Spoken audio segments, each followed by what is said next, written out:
I started writing poetry when I was in the fifth grade.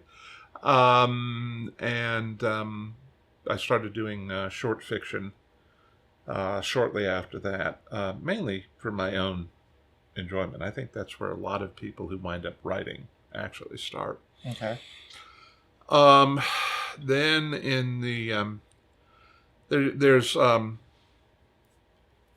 an arts festival here in Greenville, the Greenville Arts Festival, and when it started, it was primarily for non-professionals. The writing competition was,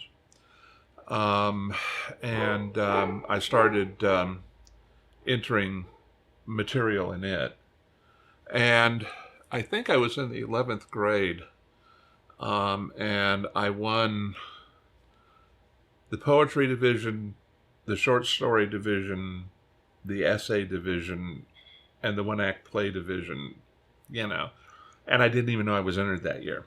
So you kind of had a knack for it. Well, either that or other people my age just weren't, right, okay. doing stuff, But today I look back at what I was doing then, and some of it is cringeworthy, okay? Some of it isn't. And one of the things that you have to learn to do if you're going to be a professional writer is to be hard on yourself, but also compassionate on yourself. You have to be willing to look at something you've done and say, well, 90% of this is dreck, but 10% of it was solid gold, and hang on to the 10% for future reference. Okay. I have an entire file cabinet drawer full of short stories that will never be printed. I made a note to burn them because Tony Weisskopf said, "You do?" And I said, "Yes, and they will never be printed." And she said, "You won't live forever, So this was a warning to me, and fortunately they're all old-fashioned hard copies. I don't have to worry about getting, leaching my hard drives or anything like that.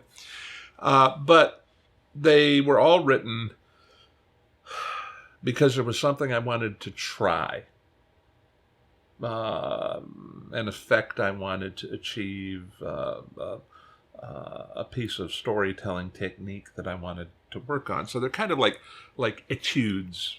Okay, they were never written to really be shared with anybody else. They were written for me to look at and go, okay, this is good, keep it for future reference, or well, it seemed like a good idea at the time, kind of thing. Any of it like when just brainstorming and coming up with ideas that some worked, some didn't? Well, it wasn't so much ideas as in story ideas. It was more, all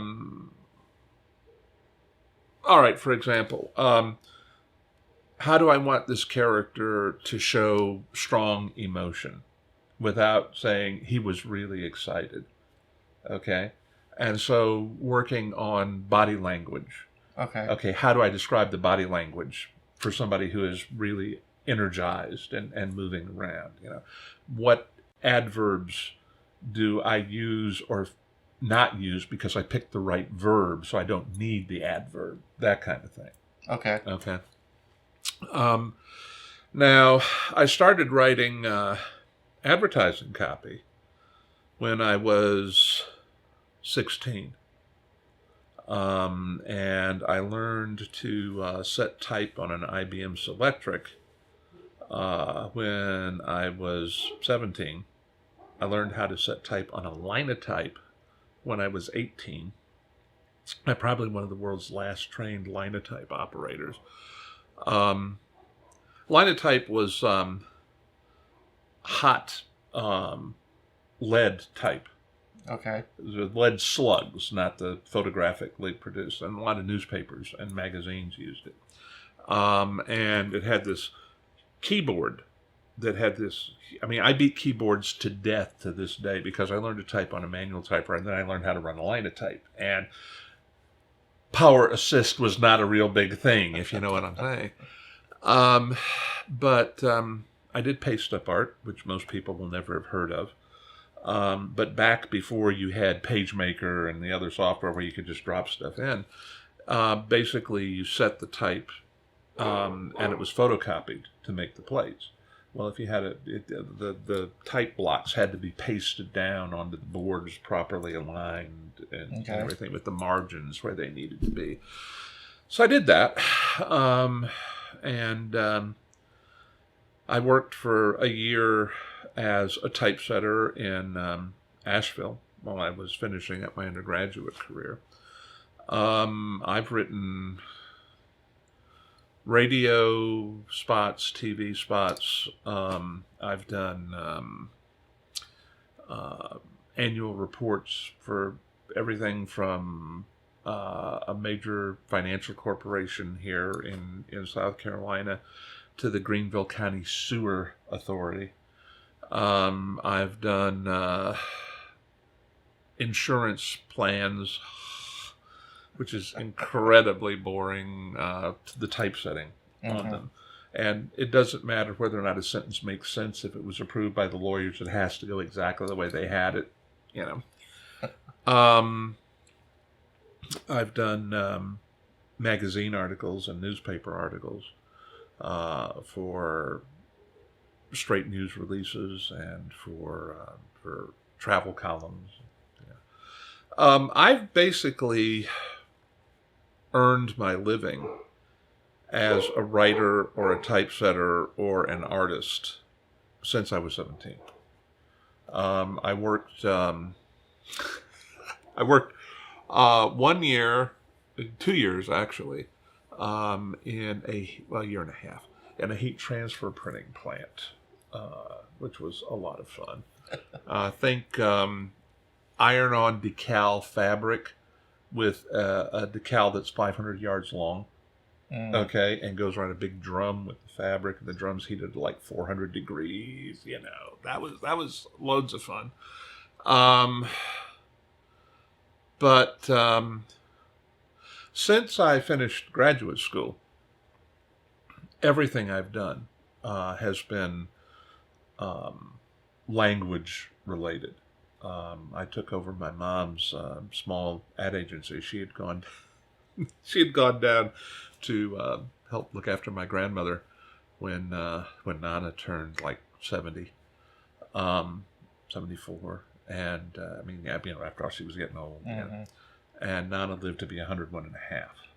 So that, kind of stretched a little further than she'd expected it to. But I took over Weber Associates, and I really only had about 3 solid clients, but it was just me, so that was okay. I mean, I had 3 that I had a long-term relationship with. I did institutional advertising for example, for Kent Manufacturing, which is probably the world's premier manufacturer of fine worsted yarns. Okay, I mean, seriously, they didn't worry too much about economic downturns because they had orders for 5 years into the future at maximum capacity.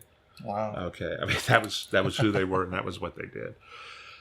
But I always thought that I would teach college history and write on the side. That's what I was working towards. And I was just finishing up my master's degree when I saw a study of the demographics. And over half of all tenured history positions were held by people who were 40 or younger. And that explained why some of my profs were at Appalachian State University instead of one of the major colleges, because they were that good, but the field was that tight in terms of where you could find tenure. Now, I'm sure that I was actually talking about this with one of my daughters the other night. I'm pretty sure that I could have gotten, lectureships without too much trouble. I just would not have been able to find the career position that I was looking for because there just weren't that many. Right. If you know what I'm saying. So that's when I came back down to Greenville and took over Words of Weber. And I didn't see myself doing that for my entire life, but it was a place to sort of regroup and recoup and rethink while I said, okay, this history teaching thing is not going to work out. I was doing war game design for an outfit called Task Force Games in Amarillo, Texas, on the Starfire gaming system, which I didn't originate. Steve Cole originated the system. He's also the guy who did Starfleet Battles, the board game. Okay. Usually, Starfire is a scenario-based game. Okay, you can, at the time that I got involved with, there were only the scenarios, and you could do like a pickup game if you wanted to. I actually came up with a strategic system that lets you build empires and everything else as part of what I was doing. But I was working on what eventually became the Fourth Interstellar War, and I usually wrote a short story to kind of set the feel for what I wanted to happen in the game, how I wanted it to go. So I wrote it, and I sent it to my friend Steve White up in Charlottesville, who was also involved in the system. Steve sent a chapter back to me. I went back to him. A short story back to me. I went back to him. And after a few rounds of this, I realized that what we were doing was writing chapters in a novel.